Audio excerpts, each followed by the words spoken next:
तो बच्चों एक बार फिर पुनः स्वागत है आपका। अब हम पेपर करने जा रहे हैं 2024 का हमारा पेपर हो चुका है। अब हम आ गए हैं पेपर नंबर 2023 पे, ठीक है ना। जैसे हमने 24 के सारे भाग किए वैसे 23 के भी हम ओरिजिनल पेपर है हमारे पास माध्यमिक शिक्षा मंडल मध्य प्रदेश भोपाल का 2023 के भी हम सारे क्वेश्चन करेंगे। कुछ क्वेश्चन हमने इसके 3 लेक्चर ऑलरेडी बना दिए हैं, तो आप देखिए जो क्वेश्चन टिक हैं वो हम कर चुके हैं। 6-20 का HCF कितना आया था, याद है आप लोग को? कितना आया था? 2 आया था, बिल्कुल सही। त्रिघातीय बहुपद में कितने शून्यक होते हैं? अधिकतम 3, है ना। अद्वितीय होने की शर्त क्या है? a1 बटे a2 नॉट बराबर b1 बटे। द्विघात समीकरण का स्वरूप क्या होता है? ax² plus bx plus c। इसका 11वां पद आप लोगों ने देख लिया था, है ना। कितना? 22 आया था, हाँ। और इसके बाद शंकु की तिर्यक ऊंचाई का सूत्र होता है l बराबर √r² प्लस, यस, तो ये पूरे हो गए थे। फिर इसके बाद हमारा रिक्त स्थान की पूर्ति √2 क्या है? श्रीधराचार्य का सूत्र क्या कहलाता है? द्विघातीय सूत्र। इसका 10वां पद आपने देख लिया, तो 5 का पहाड़ा है। 10वां पद कितना होगा? 50। सभी त्रिभुज कौन से समरूप होते हैं? एक्स अक्ष से दूरी क्या कहलाती है? वाई कोटि नहीं, केवल कोटि। एक्स अक्ष से दूरी वाई कहलाती है, जिसको हम लोग कोटि कहते हैं। क्या कहते हैं? क्योंकि ऑप्शन में भुज और कोटि है। किसी निश्चित घटना की प्रायिकता क्या होती है? बिल्कुल सही, 1 होती है। और असंभव घटना की प्रायिकता 0, बिल्कुल सही। निश्चित घटना की प्रायिकता 1 होती है। तो ये भी हमारा सेकंड पार्ट हो गया था। Then sin² theta plus cos² theta की वैल्यू कितनी होती है? 1। sin² प्लस cos² कितना हो जाएगा? 1। और 9sec² माइनस 9tan² तो मैंने आपको बताया था कि 9 कॉमन ले लीजिए, तो sec² माइनस tan² का मान कितना आ जाएगा? 1 हो जाएगा। तो 9 1 जा कितना हो जाएगा? आंसर 9, ठीक है ना। और फिर 4 3 और 3 0 के बीच की दूरी भी आपने निकाल ली होगी, निकाल ली है ना। कितनी आ जाएगी? 5। कितनी आ जाएगी? 5। तो 4 3 और 3 0 के बीच की दूरी 5 हो जाएगी।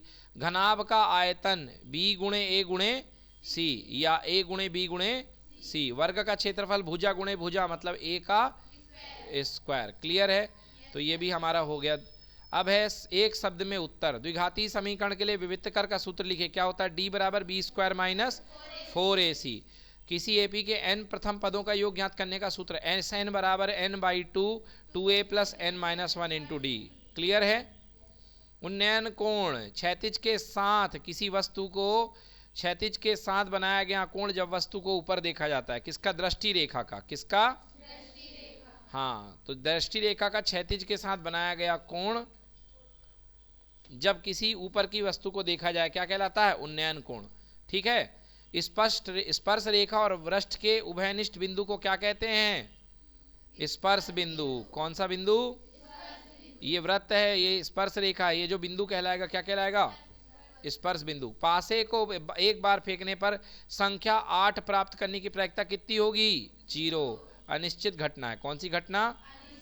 अब वर्ग चिन्ह बताना है, तो मैंने बताया था वर्ग चिन्ह बराबर होता है लोअर प्लस अपर बटे 2, निम्न सीमा प्लस उच्च सीमा बटे 2। तो कितना उत्तर आएगा? 30। क्लियर हो गया? चलिए, सत्य असत्य आपको करा ही दिए गए थे, अभी यहाँ पे लिखे भी हुए हैं, ठीक है ना। तो दोबारा कराने की कोई ज़रूरत नहीं है, पुराना आपने कर रखा है। चलिए इसके बाद में देखते हैं सवाल। अभाज्य गुणन खंडों के रूप में देख लिया आपने, अब उत्तर सॉल्व है। देन इसके बाद ये आपको प्रमेय से निकालना था। एलसीएम का मान आया था 22,338। क्लियर है कि नहीं है? कल ही मैंने बताया 3√2 एक अप्रमेय संख्या है, याद है कि नहीं याद है? कल ही बताया गया आपको कि 3√2 एक अप्रमेय संख्या कैसे होती है। हम इसको परिमेय मान के हल करते हैं। क्या मान के हल करते हैं? परिमेय। तो हम 3√2 को परिमेय मान लेंगे, मतलब 3√2 एक परिमेय संख्या, मतलब कि p/q के रूप में, जहाँ p और q क्या है? दोनों इंटीजर यानी कि पूर्णांक है। क्या है? पूर्णांक। तो √2 बराबर हो जाएगा p/ कितना? 3q। p/3q। तो p भी पूर्णांक है और पूर्णांक गुणे पूर्णांक बराबर पूर्णांक, तो ऊपर वाला भी पूर्णांक हो गया और नीचे वाला भी पूर्णांक हो गया। क्लियर है? और बराबर में कितना आ रहा है? √2। कितना आ रहा है? तो √2 अपरिमेय है और पूर्णांक बटे पूर्णांक क्या होता है? परिमेय। तो हो क्या रहा है बेटा? अपरिमेय बराबर परिमेय, अपरिमेय बराबर परिमेय। क्लियर कि नॉट क्लियर? तो अपरिमेय बराबर परिमेय देख रहे हैं आप, तो क्या कभी ऐसा हो सकता है? कभी भी अपरिमेय परिमेय के इक्वल नहीं हो सकता है, और ये गलत आ रहा है, मतलब ये सिस्टम गलत है, मतलब अपरिमेय परिमेय के बराबर नहीं हो सकता। और ये क्यों हो रहा है? दिस इज कॉल्ड मतभेद, या इसको हम क्या बोलते हैं? विरोधाभास। क्या बोलते हैं? तो हमको लिखना पड़ेगा यह विरोधाभास उत्पन्न हुआ है क्योंकि हमने जो माना है, जो हमने एज्यूम किया है वो गलत है ना। इसलिए हम क्या लिखेंगे, अतः 3√2 कैसी संख्या है, अपरिमेय संख्या है। क्लियर हो गया। अगला इनका HCF निकालना था, बताइए। सह अभाज्य है इसलिए HCF कितना होगा, 1। कितना होगा, 1। क्वेश्चन नंबर 8वें का शून्यक दिया हुआ है, निकाल रखा है ना हमने। फिर इसके बाद एक द्विघात बहुपद ज्ञात कीजिए जिसके शून्यकों का योगफल अल्फा प्लस बीटा -1 है और अल्फा इंटू बीटा √5 है। ये देखिए इसको हमने पहले ही कर चुके हैं ना। चलिए then A1/A2 B1/B2 C1/C2 clear है एकदम। रैखिक समीकरण हल करना, x का मान 9 आ गया, y का मान कितना 5। शून्यकों की संख्या कितने बार काटा, 3 बार, तो कितने शून्यक हैं, 3। चलिए देन इसके बाद में क्या है, x² - 3 के शून्यकों का योगफल ज्ञात करना है। x² - 3 के शून्यकों का योगफल तो किस तरीके से लिखेंगे, देखिए x² माइनस प्लस 0x और -3 ये हो गया आपके पास में बहुपद हो गया। क्या हो गया, ये बहुपद। आप जानते हैं अल्फा प्लस बीटा होता है कितना, -b/a। तो यहाँ पर b का मान कितना है, a का मान कितना है, तो शून्यकों का योगफल कितना आएगा, नोट कर लीजिए। चलिए देखिए, तो ये देखा आपने, इसके बहुपद के शून्यकों का योगफल आपने इस तरीके से ज्ञात कर लिया। एक तरीका बेटा और है, आप इसके शून्यक निकाल लो। क्या निकाल लो, इसके, तो इसके शून्यक कैसे निकालोगे, x² - 3 बराबर 0 कर दो। शून्यक निकालने के लिए बहुपद को 0 की तुलना करना पड़ता है। तो x² बराबर कितना हो जाएगा, 3। तो x बराबर हो जाएगा कितना, √3 और √3 के दो निशान, एक प्लस और एक, तो दो शून्यक आ गए, एक आ गया प्लस √3 और एक आ गया। अब दोनों शून्यकों का योग अल्फा प्लस, दोनों को जोड़ दो, एक प्लस √3 और एक माइनस √3, दोनों जोड़ करके कितने हो गए, 0। तो शून्यकों का योग कितना आ गया, क्लियर है।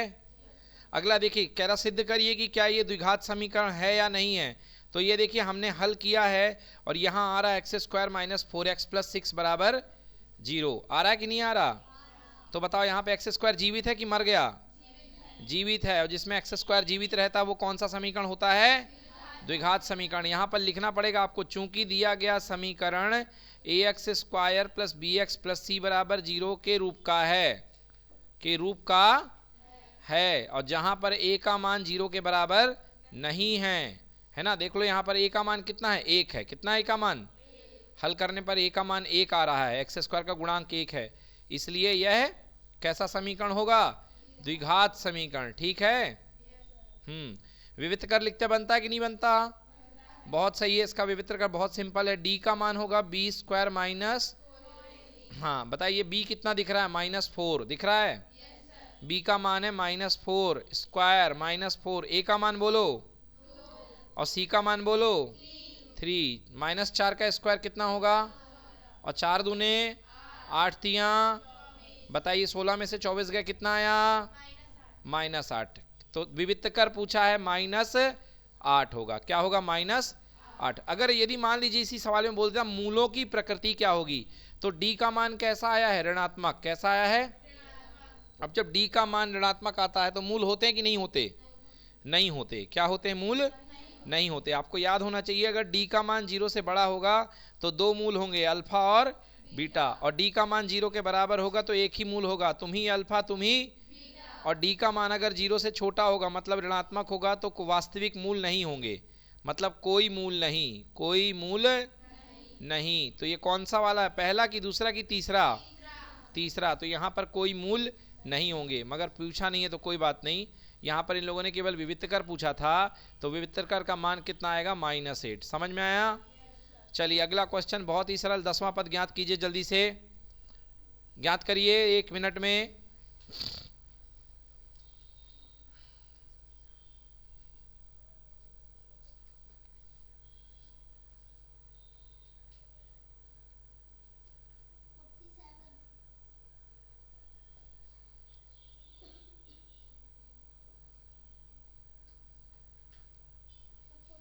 बिल्कुल सही, 47 आंसर आ रहा है। जिन बच्चों का आंसर 47 आया है बिल्कुल सही है, 10वां पद 47। ठीक है। चलिए अगला सवाल देखिए, अगला सवाल कह रहा है कि सिद्ध, क्या चेक करिए कि ये श्रेणी एपी में है या नहीं है। तो एपी में होने के लिए सर्वांतर बराबर आना चाहिए। क्या आना चाहिए? सर्वांतर। तो मैं पहले पद का सर्वांतर D1 मानता हूं, दूसरे का D2, तीसरे का चलिए D1 बराबर अगला माइनस पिछला, तो -4 -0 कितना आया? D2 बराबर, D2 के लिए अगला कितना है? -8।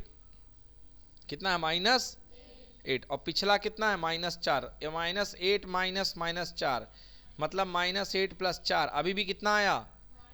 -4। अगला सर्वांतर D3 बराबर -12 में से -8 घटाओगे तो -12 + 8 बराबर कितना हुआ? -4। तो सारे सर्वांतर अलग अलग हैं कि सेम है? और सभी सर्वांतर जब सेम होते हैं तो दी गई श्रेणी क्या होती है? समांतर श्रेणी। क्या होती है? या एपी, है ना? तो दी गई श्रेणी क्या है? एपी है। कौन सी श्रेणी है? क्लियर हुआ कि नहीं हुआ? आधारभूत समानुपातिकता प्रमेय का कथन लिखना है। क्या लिखना है? कथन लिखना है। चलो कौन बताएगा कथन? बताइए क्या है कथन आधारभूत समानुपातिकता प्रमेय का?